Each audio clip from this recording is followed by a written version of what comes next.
The Spurs are having an incredible season. But is it enough for Mitch Johnson to win the Coach of the Year? And let's preview this weekend's Spurs-Bucks game.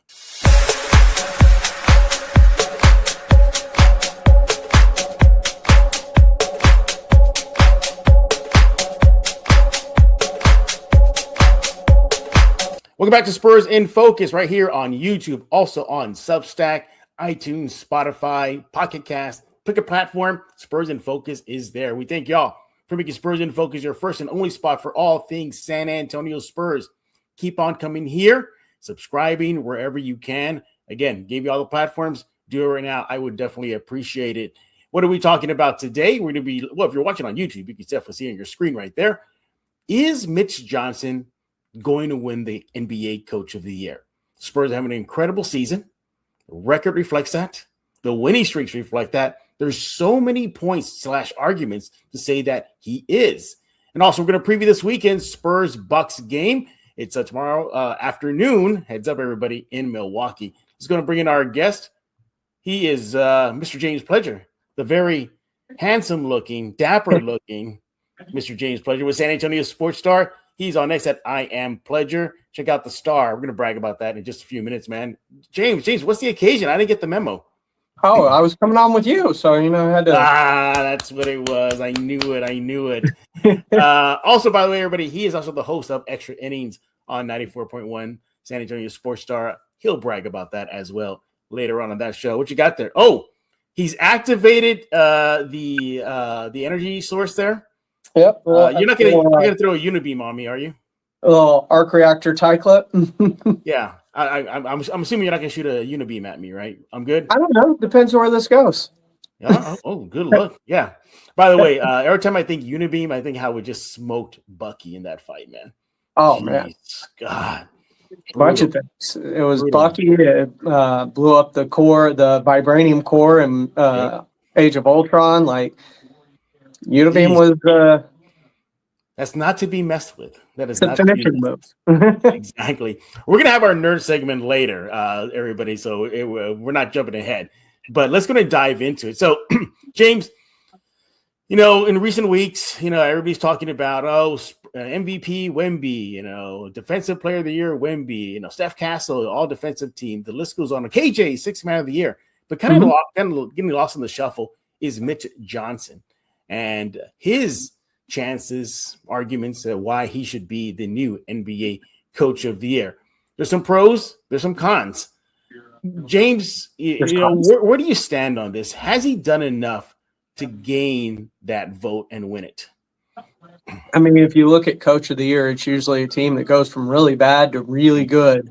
And box checked. They're now just 2 games back of the Thunder in the Western Conference standings for first. And I believe right there at the number 1 overall seed in the NBA as well, too. So, I mean, another check. I mean, he is technically a rookie head coach, so he's doing this in his first year. Check, because last year those were pops. Now, he did relinquish those to him at the end of the season. But, I mean, technically, this is his first full year as the head coach of the San Antonio Spurs. He was an interim basis last year. So that's another check in his box. I mean, he's done incredible things with a roster that is very similar to what finished so poorly last year.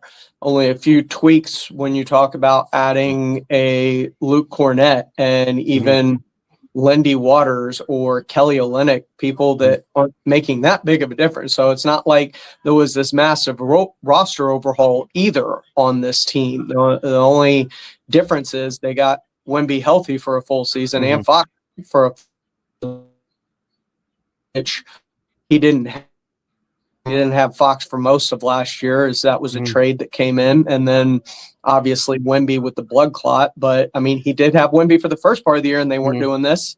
So what's changed? Right. Here's the thing, too. You want to throw more checks on the boxes here. He was named Western Conference Coach of the Month this season. Sure. Coach of the NBA All-Star Team USA squad. He's guided this team to, and I think this doesn't get enough attention, the longest losing skid they had this season is 2, James. Yep. 2. They That's have it. not lost more than 2 all year. All year. 2 in a row. That is just freaking awesome. And here's the thing, too. Even when the team was out, their main weapon, their unibeam, Victor Wembanyama, for a while, Spurs Continue to win. They continue to win. Why? Because that guy, remember, at the Mitch beginning Johnson, of the season, too, De'Aaron Fox missed a good chunk of it, and that's when they got their 6-2, 8-2 start. And so, like, they've been, and it's not just those two. I mean, they were without Fox for periods of the season. They were without Wemby for periods of the season. They've been without Castle for parts of the season. Like, he has been piecing and parting this a lot this year. It hasn't been a fully healthy roster for the entire season either. Here's the other thing, too. He has this team ahead of schedule. Heading to the season, many figured this team was kind of a 40-ish win team. That's it. And here they are knocking on 60 wins. I mean, it is close. They can still do that. So that is also another testament to him for rallying the troops, getting them focused. And one thing I think that also doesn't get enough attention is his demeanor. If the Spurs smoke a team, they get curb stomped, they barely win or they barely lose, he's the same guy on that podium after games. He doesn't get too high. He doesn't get too low. And I think that's exactly the calming effect you need for a young team with a young core that's about to sniff the playoffs for the first time. Now, Vegas has him around a plus 900 to about 1,000, plus 1,000 to win it. Right now, they have the favorite as JB Bickerstaff with the Pistons to get it. But, I mean, he is a strong candidate. Dare I say, James, this might be one of the closest Coach of the Year votes we've seen in a while? It should be, because you mentioned JB Bickerstaff, and the Pistons have taken a similar jump to the Spurs this year in the Eastern Conference. I mean, they've gone from one of the worst teams to first. And then you also add the fact that I think you should consider probably Mike Brown in the conversation for what he's doing with the Knicks. And who I think would be his toughest challenge, it's probably Boston, just because of what they've done. Like, they weren't much like the Spurs, who were expected to be a play-in towards bottom of the Western Conference in terms of the playoff seeding, 6, 7, 8, 9, 10, like that range. That's about what the Celtics were predicted to be without Jason Tatum this year. So, like, I do believe Joe Mazzulla has an excellent case to also be in consideration for Coach of the Year. And if I'm going with my top two finalists, it's probably Mazzulla and Mitch Johnson. No disrespect to what JB Bickerstaff has done in Detroit, but I just think that it's especially the fact that Mazzulla's doing it without an MVP candidate. You can argue Cade's been in the MVP race. Wemby's definitely been in the MVP race, Defensive Player of the Year race. Like, those things help elevate ships. Mazzulla's doing it with a bunch of other guys. And, of course, Jaylen Brown's a monster. He is a supermax guy for a reason, but nobody expected him to be able to carry this team to what they've been able to do, including them helping the Spurs by beating the Thunder the other day. Yeah, exactly. Yeah. Thank you, Boston, for that. Does the narrative change if he guides this team to the top record in the West / NBA? There's still a shot for that. I don't know if the narrative changes, because I still think he's firmly in the Coach of the Year race, but I think the odds shift very much towards his favor, more so than they are right now, being plus 900, plus 1,000. I think you could see them tick up to under plus 500 if he gets up into the top of the Western Conference standings. Yeah, well, Vegas definitely has Bickerstaff right now as the strongest favorite right now to win it. But you're right.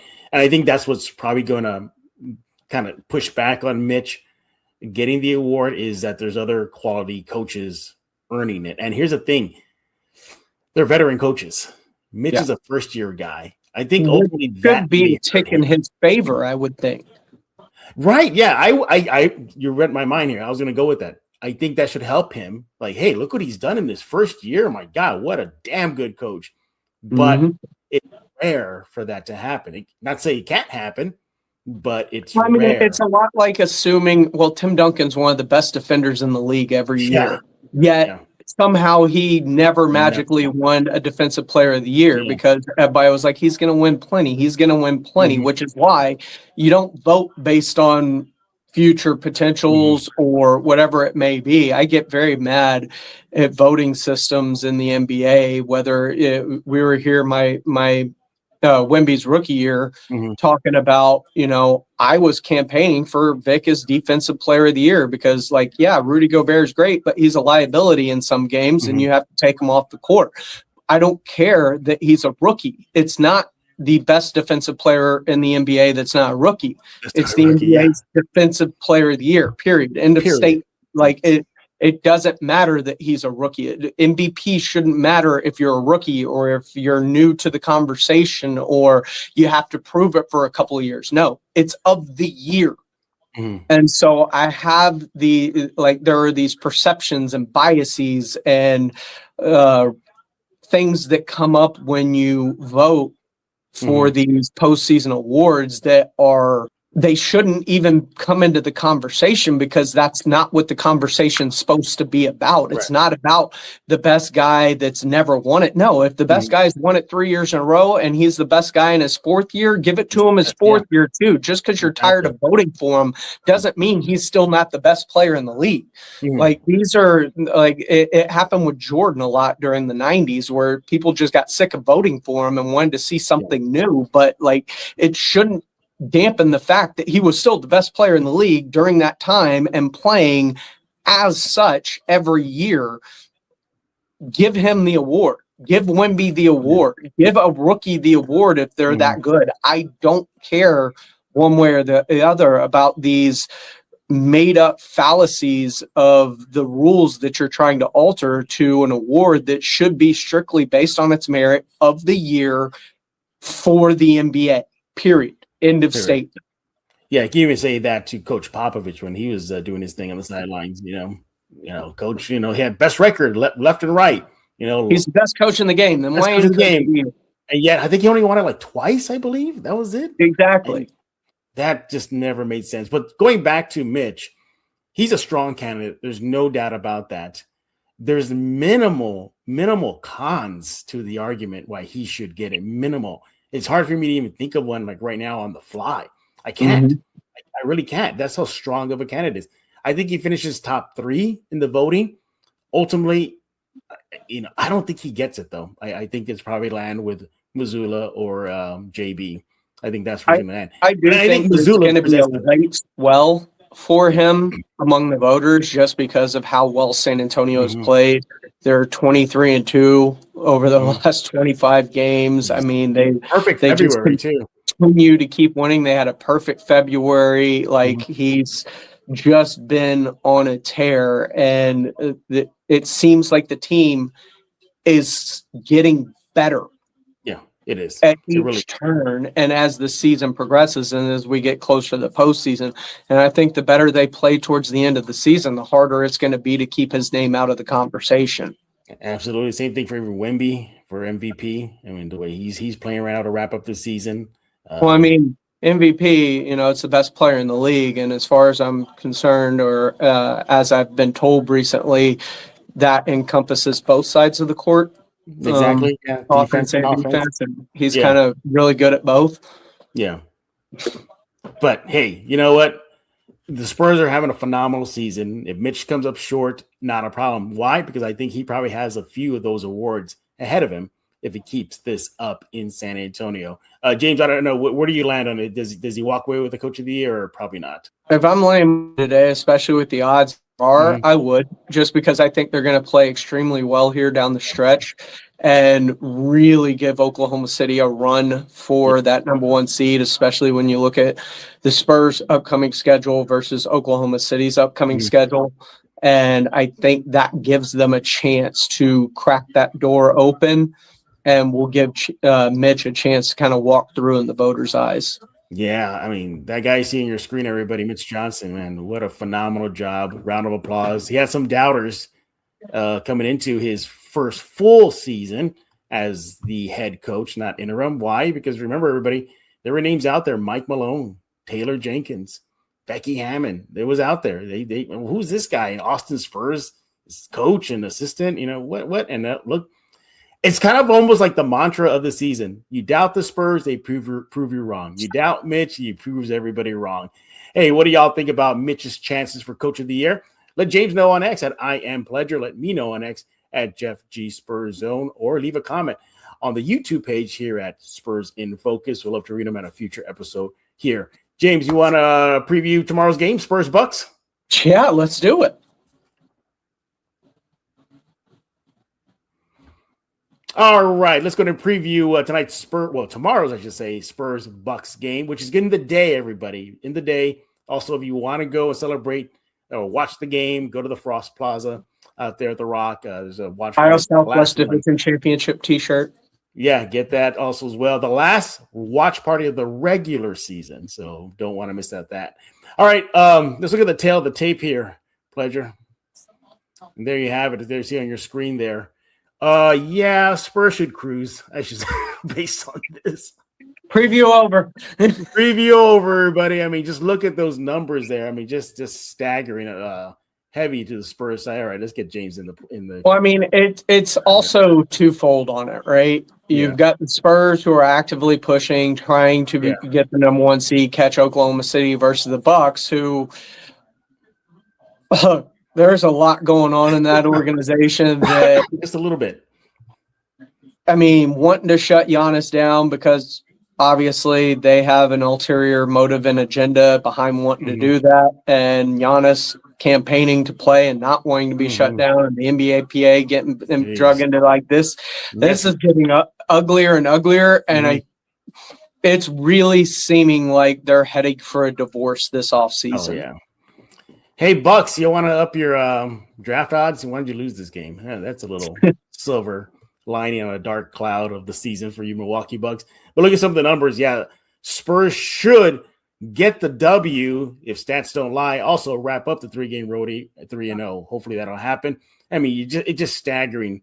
Look at your screen, everybody. Opponent field goal percentage, Spurs 4th in the NBA, Bucks 16. I mean, the list goes on and on. Points per game, Spurs.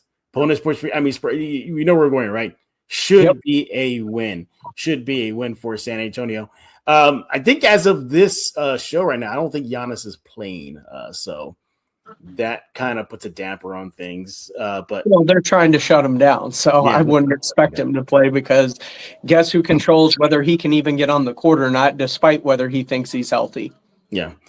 Hey, this is the last meeting of the season between the Bucks and the Spurs. The Spurs are 1-0 versus Milwaukee, but the Spurs have lost 3 games straight in the Bucks gym, so keep that in mind. Hey, while we're on the topic of Bucks, Giannis, now that the dust is settled, would we see what this team is looking at right now, San Antonio, that is?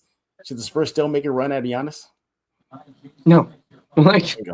I didn't want to make a run before this season. The Spurs team is a very, very good team. And even if you wanted to tweak some things about the Spurs, that's not the thing I want to tweak. Yeah.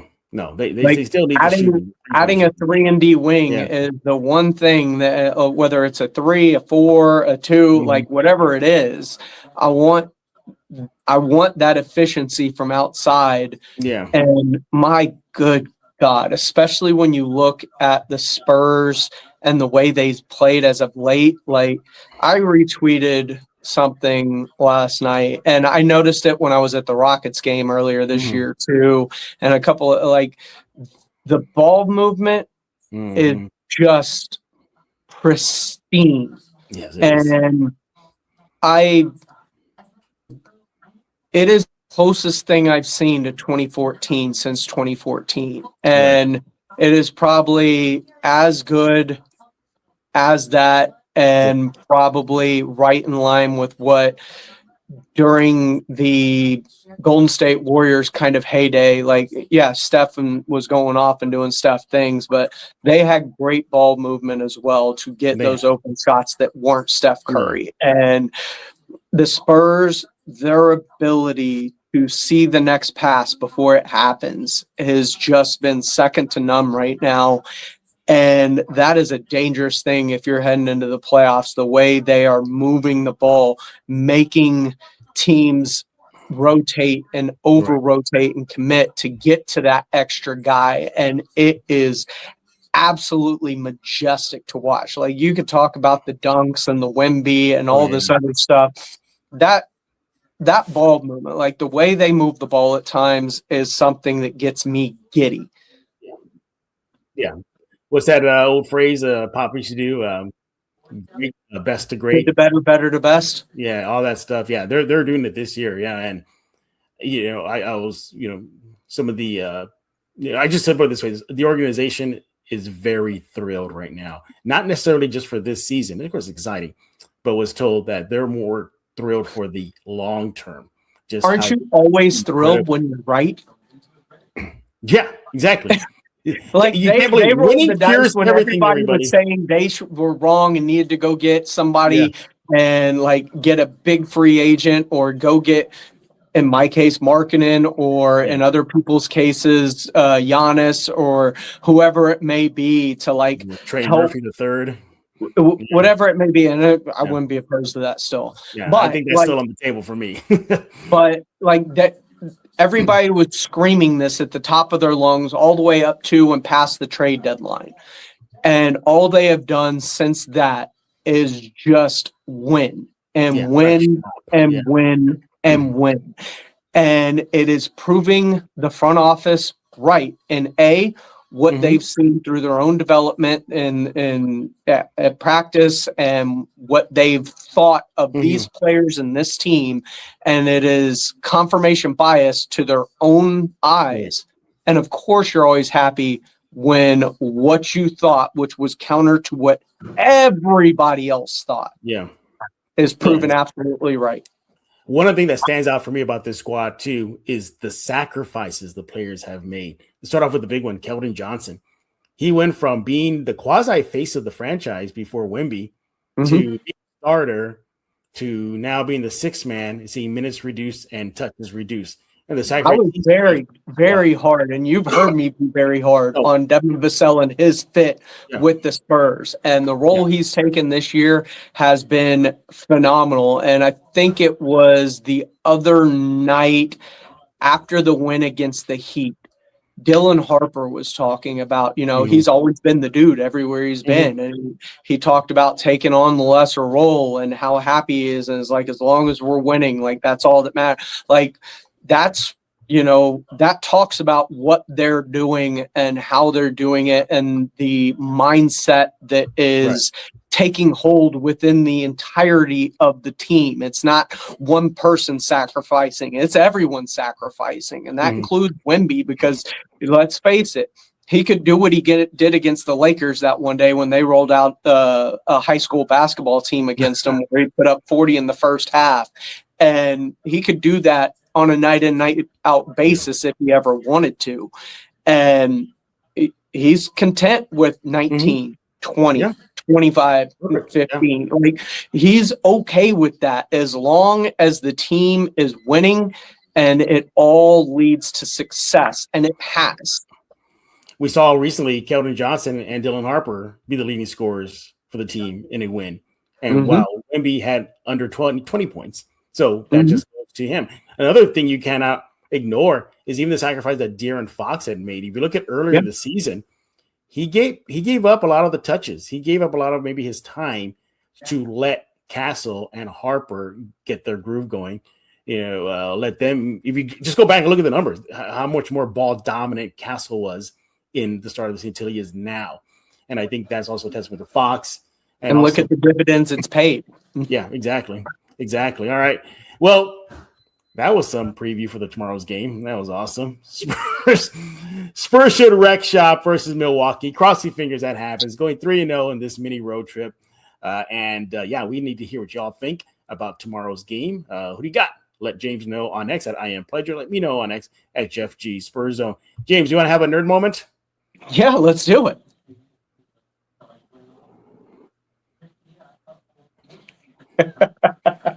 Yeah, I knew you were going to love that. I knew it. I said James hasn't seen that one yet. I can't wait to get his reaction. Thumbs up or thumbs down? Thumbs up. All right, James. I recently shared with you video generated by AI, but it got me thinking about this battle here. Arnie's T-1000 model Terminator versus the Predator, hand-to-hand combat, no tech weapons used. How do you see that fight going down, and who do you got?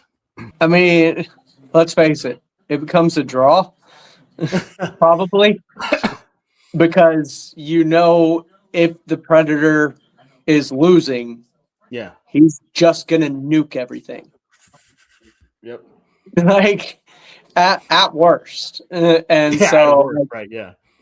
So I lean towards the Predator just because of the tech and his mobility, agility, et cetera. Like, it's very hard. Yes, the T-1000's but let's face it, it's an old, outdated relic. They've come out with better models of Terminators in iterations past. So, I mean, that's great. I'm more excited about what I'm seeing out of what's coming on the Darth Maul Shadow Lord. Like, that looks incredible. Did you see that clip and how good? I mean, they're showing him use his double-edged saber in a freaking terrifying way. It's terrifying. Awesome. That looks like it's going to be fantastic, and I can't wait to jump in on the start of Daredevil season 2. Yeah, exactly. Charlie Cox as Matt Murdock and Wilson Fisk or Vincent D'Onofrio as Wilson Fisk. They embody those roles so well, and you just get such great dramatic. Yeah. And it's not even just the fight scenes. I'm just talking about the overall line delivery. The dialogue, it's so good. It is so good. And it's as if he makes you feel that Catholic guilt. It was like D'Onofrio was born to be Fisk. I mean, that he embodies Fisk so much. So good. Even Bernthal as Punisher. I mean, that is some of the best dialogue is between Bernthal and Cox. Yeah. Like, they've got it down. Great chemistry, man. And it's two people that are so close to the same side of things, but they're diametrically opposed as well. And it's so beautiful to watch them just deal with the struggle that each of the two characters, three characters, if you include Fisk as well. Like, it's so excellently written, cast, like, everything is so pure. If y'all want to see some great dialogue between the Punisher and Daredevil, or Red, as Punisher calls him, go look at that first time they meet on the rooftop and that back and forth they had regarding how to handle crime. Netflix Daredevil season 2. That is just some chef's kiss there. And not just that one. The one where Charlie Cox goes and finds the Punisher in Daredevil Born Again season 1, and they have that was another really epic dialogue they had between the two of them right there, and it gets you. You feel it. Hey, pleasure. Before I let you go, you excited for Man Spider? I don't know if they're gonna fully adapt that. That may be something they're trying to. Yeah, maybe they might. I don't like it. There are a lot of allusions to it in the trailer, but I don't know if they're going to go that far with his mutation or not. It kind of makes sense though, because the more mutants are going to be introduced. Sure. He's dealing with mutation. I get the sense it makes, but I just don't know if they're going to go there. When I first saw the trailer for the new Spider-Man movie coming out, I thought they were introducing the symbiote, because they show that X-ray scan and he's all black, and then his eyes turn black. I said, okay, that makes sense because Secret Wars is around the corner. But no, I think they're going to go Man Spider, because in the trailer, one of the medical doctors goes, well, actually, no, not the medical. It was a scene where you see the screen. It says strength has increased. Ability has increased or something like that. So either way, should be great nerd times ahead for me, James Pledger, and the rest of It's a the nerds. very good out nerd in year. the word. Yeah, it is. He is Mr. James Pledger with San Antonio Sports Star 94.1 and on YouTube. James, you got extra innings. You got the blitz. You got the morning crew. I mean, tell us what's going on there, man. Man, it's fun. You know, Spurs being good obviously makes things exciting this time of year. Of course, we're encroaching on the Final Four and the NCAA championship coming up. So there's that. The NFL draft is right around the corner, and everybody's doing their pro days. And we're trying to wonder, is Cowboys keeping their 2 picks? Are they getting rid of one of them? What are they going to do? Are they going to move up, move back? Like, it's, you know, the Texans' new revamped offensive line and everything that's going there. Is that going to be enough to, you know, get CJ Stroud back to rookie year CJ Stroud? Like, there is a lot going on. You got the Masters right around the corner. Tiger could potentially play, which is always great when Tiger's playing. So, like, there is a lot. And then we've got our San Antonio Sports Star spring golf tournament coming up on Monday. So, like, it's full steam ahead right now. Do not let James sucker you, everybody, on the greens. Do not. What? No. Do not let James sucker you on the greens. What? Don't do. Oh, who wants to do a little friendly wager and then you fall for it? Just throw a couple bucks on it. Fine. Yeah, that's all. Yeah. Don't everybody. I warned you now. And if you want to team up with somebody, that's the man you want to team up with. Trust me. I know what I'm telling you. Trust me. You want to team up with him. I give you a hint. You want to go to 94? I got to play in some competitive golf this past weekend. It was really cool. We did a Ryder Cup thing. So it was a lot of fun. It was good to get the actual competitive juices flowing again. How hype were you, man? I was super hyped. I was bummed after day one. Were you like Happy Gilmore smashing everything? Go win your 1-1, and I should have won both those first matches in both scramble and best ball. But I came back and destroyed in singles. So did the rest of our team in singles. I closed them out on hole 14. Let's close them 13. out. 13. Don't say I warned you, everybody, if you sign up, because I know you're going to sign up. But just go to 94.1, their website. Just Google it. 94.1 San Antonio Sports Star. There you go. Go sign up right now. Have yourself a good time on the greens with Pledger. The rest of the crew over there at the Star. Pledger, thank you so much for joining us here on Spurs in Focus. We appreciate it. Be sure to follow on X, everybody, at I Am Pledger. Everybody, that's a wrap right here on Spurs in Focus. We thank y'all for making Spurs in Focus your first and only spot for all things silver and black. We'll be back on Monday as the Spurs season winds down. Don't forget to subscribe on YouTube. We're now on iTunes, Spotify. What else you got there? Pocket Cast. The list goes on and on. Go subscribe ASAP. Oh, yeah, YouTube podcast. That's the other one. So go subscribe. No reason for you to miss out on an episode here at Spurs Focus. So for Mr. James Pledger, I am Jeff Garcia. Now you're in focus with Spurs in Focus.